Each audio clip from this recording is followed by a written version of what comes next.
By the mid-8th century, Bengal was trapped in a cycle of Matsyanyaya, a state of political anarchy where the strong preyed upon the weak.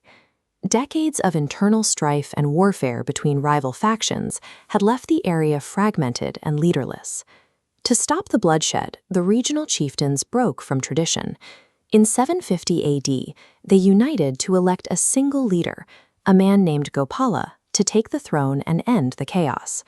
This collective act of stability birthed the Pala Dynasty, laying the foundation for an empire that would dominate eastern India for the next 4 centuries.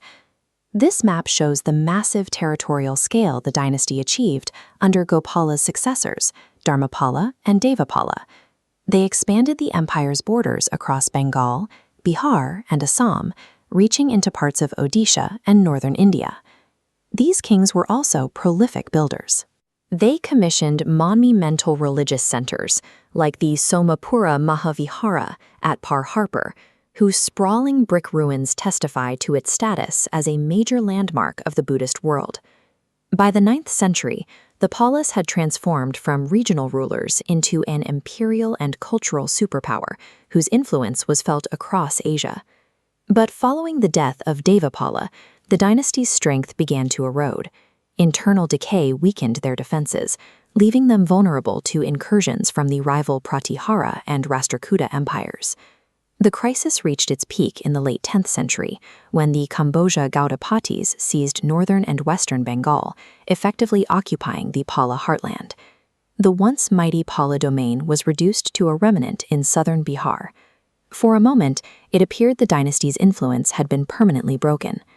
This was the fractured kingdom Mahipala I inherited when he took the throne in 988 CE. He reigned over a shadow of his ancestors' empire, surrounded by hostile, expanding neighbors. Mahipala responded with a series of relentless military campaigns. Through calculated military strategy, he systematically reclaimed his ancestral lands from the Kamboja occupiers and restored control over northern and western Bengal. These wars of reconquest pulled the dynasty back from the brink of collapse, earning Mahipala the title of the empire's second founder.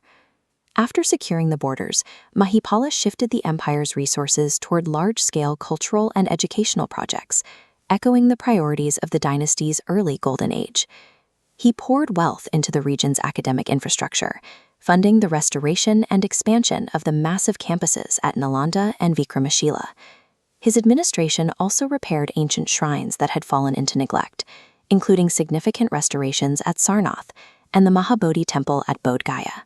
These strategic investments re-established the Pala realm as a primary destination for scholars across Asia, attracting students and philosophers from as far as Tibet and China.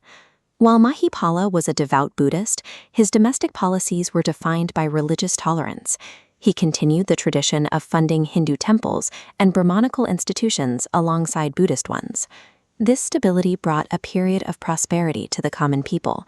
His popularity was so enduring that it was immortalized centuries later in the folk songs of Mahipala, which were still being sung in rural Bengal in the 1500s. The strength of his empire relied as much on this domestic harmony as it did on his military victories. In his later years, Mahipala faced a significant external threat from the south. The Emperor Rajendra Chola I launched a massive expedition into Bengal, leading to a major confrontation between the two powers. While Mahipala held his ground and prevented a total Chola takeover, the intensity of these conflicts strained the empire's resources and left its outer borders vulnerable. By the time of Mahipala's death in 1038 CE, these persistent geopolitical pressures had created the conditions for the dynasty's final decline. His successors, like Nayapala and later Ramapala, struggled to maintain the realm against rising regional powers, particularly the emerging Sangha dynasty. Overwhelmed by invasions and internal uprisings, the Pala kings lost their influence and eventually faded from history. Their physical legacy survives in artifacts like this bronze sculpture, showcasing the highly detailed Pala style of art that became a hallmark of the region's craft. The artistic traditions and Buddhist texts preserved in Pala universities didn't disappear. They moved along trade routes, eventually becoming a foundational influence for the cultures of Nepal, Tibet, and Southeast Asia. Mahipala, I stabilized a dying empire long enough for its cultural and intellectual contributions to be permanently woven into the history of the continent. To explore more stories of India's historical legacies, subscribe to AKHARA Study.